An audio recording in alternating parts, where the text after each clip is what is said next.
Hello අද මං කියලා දෙන්න යන්නේ ඔයාලට නෝට්බුක් LM කියන AI tool එකෙන් කොහොමද අපි ඔඩියෝ එකක් හරි වීඩියෝ එකක හරි තියෙන කන්ටෙන්ට් එක ටයිප් කරගන්නේ. උදාහරණයක් විදිහට හිතන්න ඔයගලන්ගේ ප්‍රැක්ටිකල් එක්සැම්පල් එකක් මේ ඔයගලන්ගේ ලෙක්චර් නෝට් එකක් තියෙනවා කියලා ඔඩියෝ ඔයගොල්ලෝ රෙකෝඩ් කරපු ඒක අරගෙන ඒක නෝට් එකකට කන්වර්ට් කරගන්න හරිම ලේසියෙන් පුළුවන් මේ නෝට්බුක් LM එක. ඔයගලගේ ලෙක්චර් කියන එක එතකොට ඔයගලන් ලියන්න ඕනේ නැහැ. ඔයගලන්ට ඔඩියෝ එකක් විදිහට ඒ වෙලාවේ රෙකෝඩ් කරගෙන ඇවිල්ලා MP3 හරි වේව් ෆයිල් එකක් විදිහට අප්ලෝඩ් කරාම ඒකේ තියෙන කන්ටෙන්ට් එක සමරයිස් කරලා හරි නැත්නම් ඒක ග්‍රැෆිකල් විදිහට හරි ගන්න පුළුවන් මේ නෝට්බුක් LM කියන tool එක භාවිතා කිරීම. හරි. ඔයගලන්ට Google account එකක් තියෙනවා නම් ඔයගොල්ලෝ මම පහලින් දාන්නම් මේ link එක notebooklm.google කියන link එක type කරලා search කරන්න. එතකොට මේ විදිහට interface එකක් එනවා.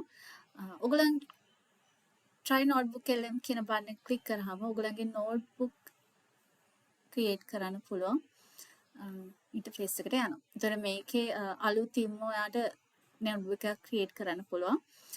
ඔයගලන්ට මෙතන තියෙන තව වාසියක් තමයි ඕනම language එකක් කිව්වම ගොඩක් languages තියෙනවා. ඒ languages සමහර ඒවයින් output එකක් ගන්න පුළුවන්. උදාහරණයක් විදිහට ඉංග්‍රීසි audio එකක් upload කරලා ඔයගලන්ට සිංහල output එකක් ගන්න පුළුවන්. එහෙම නැත්නම් සිංහල audio එකක් input කරලා ඔයගලන්ට ඒක ඉංග්‍රීසි වලට convert කරගන්න කියලා කියන්න පුළුවන්. ඉතින් දැන් මම කරලා අද කියලා දෙන්න යන්නේ කොහොමද සිංහල audio file එකක් සිංහල විදියට generate කරන්න කියලා. ඊට කලින් ඔයගලන්ගේ මෙතන setting කියලා බටන් එකක් තියෙනවා දකුණු පැත්තේ. ඒකේ output language එක default කියලා මගේ තියෙන English. එහෙනම් මම සිංහල කියන language එක select කරගන්නවා. මෙතන ගොඩාක් languages තියෙනවා. බලමු අපි සිංහල available ද කියලා. Arabic, Hindi, Chinese, Japanese. Okay. Sinhala. තියෙනවා. හරි.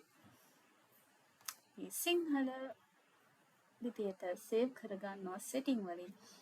ඊට පස්සේ මෙතනින් create new notebook. හරි මෙතනක් තියෙනවා create new notebook කියලා දකුණු පැත්තේ උඩ setting වලට පහළින් නැත්නම් මෙතන ලේසියෙන් click කරන්න. ඒක click කරපු ගමන් ඕගොල්ලන්ගේ අලුත් notebook එක මෙතන තිය වෙනවා. මේක තමයි ඔයගොල්ලන්ගේ notebook එක. මේකේ වම් පැත්තේ තියෙන sources ඒ කියන්නේ ඔයගොල්ලන්ට මොනවා හරි PDF හරි website link එකක් හරි text එකක් හරි මොනවා හරි files හරි ඔයගොල්ලන්ගේ Google Drive එකේ තියෙන දේවල් හරි දෙන්න පුළුවන්. මේකේ මේ මැදත් තියෙන interface එක මේ විදිහට. දකුණු පැත්තේ studio කියලා තියෙනවා. ඒකෙන් ඔයගොල්ලන්ට audio viewer එකක්. ඒ කියන්නේ audio වලට හිතන්නේ වීඩියෝ එකක් දීලා ඒක audio වලට විතරක් කන්වර්ට් කරගන්න පුළුවන්. වීඩියෝ content එකකට විතරක් ඒ කියන්නේ PDF එකක් වගේ දීලා ඒක content එක වීඩියෝ එකකට කන්වර්ට් කරගන්න පුළුවන්. ඔයගොල්ලන්ට තේරෙන්නේ නැති මේ tool එක කොච්චර powerful ද කියලා.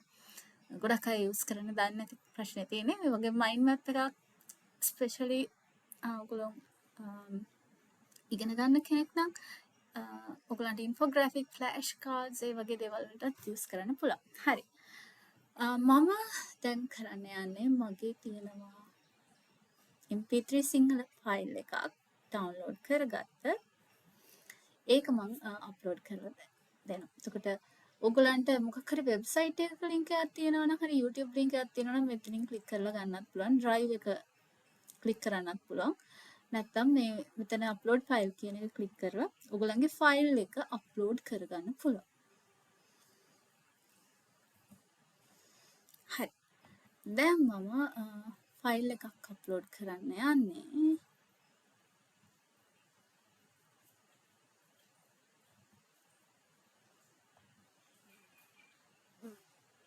හරි. දැන් notebook LM එකේ මේ මගේ audio file එක analyze කරනවා. මම ඒක analyze කරනකම් මම ඔයගලන්ට මේකේ තියෙන තව contents කියලා දෙන්නම්.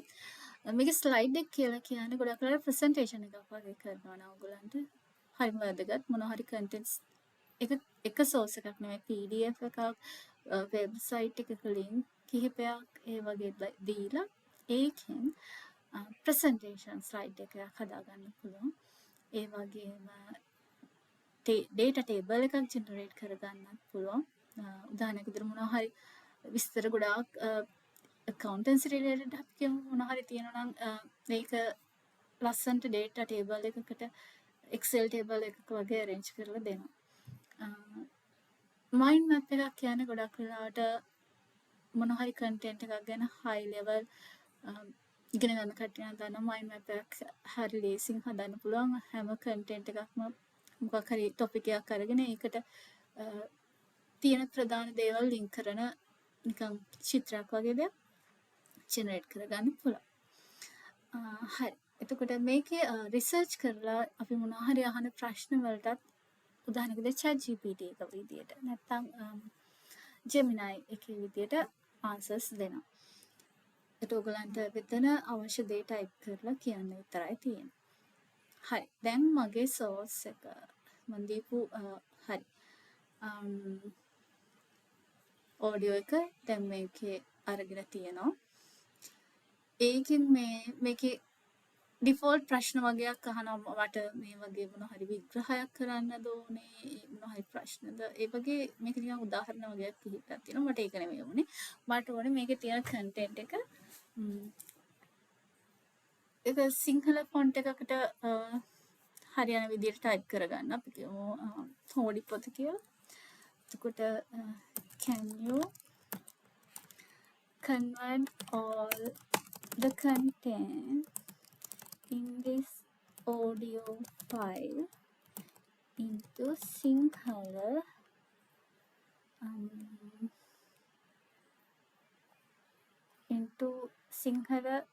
Hodi Pota Sinhala using Hodi Pota. එතකොට ඔයාට මේ මම කියන්නේ ඔයාලට පුළුවන් මේකේ තියෙන කන්ටෙන්ට් එක කන්වර්ට් කරලා දෙන්න මේ ඔඩියෝ ෆයිල් එකේ සිංහල වලට using හෝඩි පොත කියන ෆොන්ට් එක. මොකද ඒක ටයිප් කරගන්න ලේසි. මට ඉදිරියට આવුත් ඉඳමම දෙනවා. ඕකේ කියලා. හරි. දැන් එයා සිංහල කන්වර්ෂන් එක ඇනලයිස් කරනවා. හරි. මේ හඬපටය අන්තර්ගතය අනුව මේකේ තියෙන්නේ මොකද්ද කියලා මේ පොඩි සමරි එකක් කියනවා. හරි. එතකොට ඒකේ තියෙන විශේෂ කාරණා හතරක් තියෙනවා. ඒ ටික වෙනම ලියලා තියෙනවා. එතකොට මේකෙන් තව මොනවද මට මේක රිලේටඩ් ප්‍රශ්න අහන්න පුළුවන් නම් අහන්න පුළුවන්. මේකේ තියෙන දේ මෙතනින් කොපි කරලා අරගෙන මට Word file එකක හරි notepad එකකට හරි ගන්නත් පුළුවන්. ඒ වගේම නැත්තම් save to note කිව්වහම මෙන්න මේකෙම notebook එකක් විදියටම අපේ save වෙනවා. පස්සේ notebook එකට ගියාම ඔයගලන්ට මේක ආයෙත් ගන්න පුළුවන්. උදාහරණයක් විදියට ඔයාලට මේක type කරලා තියන්න පුළුවන්. සිංහල audio. දැන් එතකොට මේ ඔයගොල්ලෝ notebook එකට ගියාම මෙන්න මේ content එක ඒ විදිහටම තියෙනවා. save වෙලා තියෙනවා. ඒ වගේම ඔයගලන්ට මේක copy කරලා වෙන තැනකටත් ගන්න පුළුවන්. ඉතින් මේකෙන් ඔයගලන්ට ගොඩක් ප්‍රයෝජන ගන්න පුළුවන්. සිංහල content එකක් ඔයගලන්ට තේරෙන්නේ නැත්නම් ගොඩක් වෙලාවට සිංහල YouTube තියෙන ඔයගලන්ට තේරෙන්නේ නැහැ. හැබැයි ඔයගොල්ලෝ කැමති ඒක තියෙන දේවල් දැනගන්න. ඉතින් ඔයගලන්ට හරි ලේසියෙන් ඒකේ URL එක දීලා මේ විදිහටම හිතන්නකෝ මෙන්න මෙතන ක්ලික් කරන්න මෙතන වෙබ්සයිට් එකක්ද URL එක මොකක් හරි වෙබ්සයිට් එකක හරි YouTube එකක හරි ලින්ක් එක දීලා ඒක කන්ටෙන්ට් එක සිංහලට ජෙනරේට් කරගන්න පුළුවන්. ඔයගොල්ලන්ට තේරෙන සිංහලෙන් ඒක කියව ගන්නත් පුළුවන්. හරි. බලන්න දැන් මේ විදිහේ දේවල් කරලා ඔයගොල්ලන්ගේ ජොබ් එකේ තියෙන දෙයක් හරි නැත්නම් ඔයගොල්ලන් ඉගෙන ගන්න දෙයක් හරි ලේසියෙන් නෝට් එකකට දාගන්න පුළුවන්. කොපි කරගන්න පුළුවන් මේකේ තියෙන කන්ටෙන්ට්. try කරලා බලන්න මොනවා හරි ප්‍රශ්න තියෙනවා නම් ඔයගොල්ලෝ කමෙන්ට් එකේ දාන්න මම බලලා පුළුවන් දේවල් වලට උත්තර දෙන්න. බොහොම ස්තුතියි. මම හිතනවා මේක ඔයගොල්ලන්ට ප්‍රයෝජනවත් වෙයි කියලා. හරි. බොහොම ස්තුතියි.